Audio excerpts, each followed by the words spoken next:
নমস্কার বন্ধুরা, আজকে আমরা কাকুলি রান্নাঘরে বানাতে চলেছি সিঙ্গাড়া। তো সিঙ্গাড়া বানানোর জন্য এখানে আলুগুলোকে আমরা প্রথমে ডুমো ডুমো করে কেটে নিচ্ছি। আপনারা চাইলে চট করে দিতে পারেন, কিন্তু ডুমো ডুমো করে কাটলে আলুটা হাতে মুখে বাঁধবে। পাশে কড়াই বসিয়ে দিয়েছি, কড়াইতে সর্ষের তেল দিয়ে দিলাম।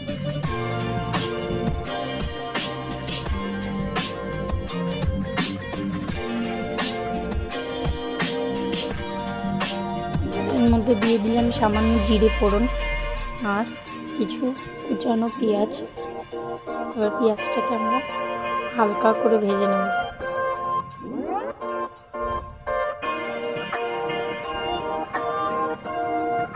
পেঁয়াজটা কিন্তু আমাদের হালকা ভাজা হয়ে গেছে। এবার এর মধ্যে আমরা দিয়ে দেবো ডুমো ডুমো করে কেটে রাখা আলু আর ফুলকপি।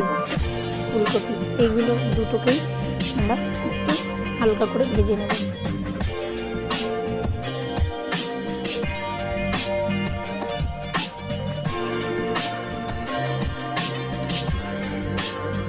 এর মধ্যে দিয়ে দেবো স্বাদ অনুযায়ী নুন, সামান্য হলুদও দিয়ে দেবো। দিয়ে এবার এটাকে আমরা ভালো করে নাড়িয়ে নেব।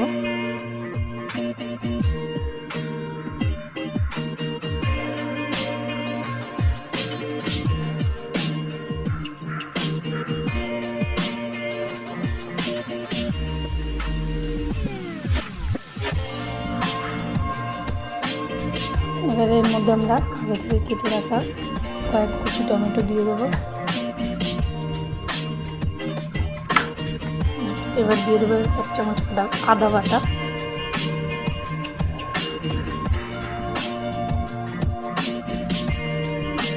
দিয়ে দেবো একটু কাঁচা লঙ্কা বাটা। আপনারা যেরকম ঝাল খান সেরকম দেবেন। এবারে এটাকে ভালো করে নাড়িয়ে নেব।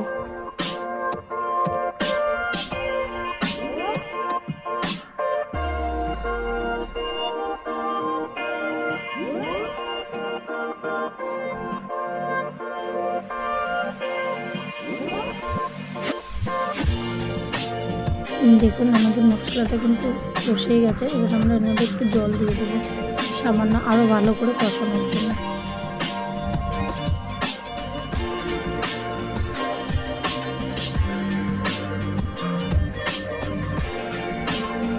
ঢাকা দিয়ে দেবো। এবার আমরা সাইডে সিঙ্গাড়ার জন্য ময়দাটাকে মেখে নেব। এই ময়দার মধ্যে দিয়ে দিলাম নুন,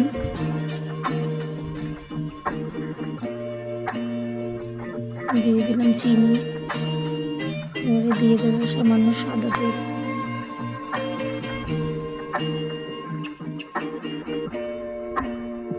এটাকে ভালো করে মেখে নেব আমরা। ময়দাটা মাখা হোক, ওদিকে তরকারিটা আমাদের হয়ে গেছে।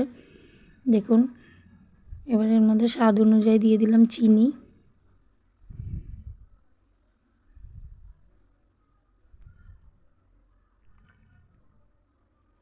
দিয়ে দিচ্ছি কিশমিশ, আর দিয়ে দিলাম কিছুটা ভাজা বাদাম। আমরা বাদামটাকে আগেই ভেজে রেখেছিলাম।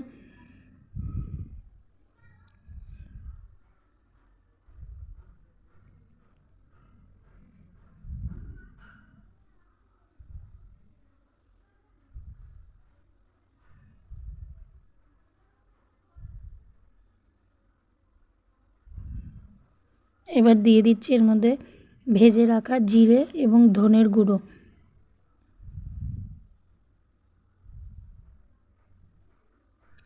তরকারিটা কিন্তু এরকম মাখা মাখা হবে। এবার এর মধ্যে দিয়ে দেবো ধনেপাতা কুচি,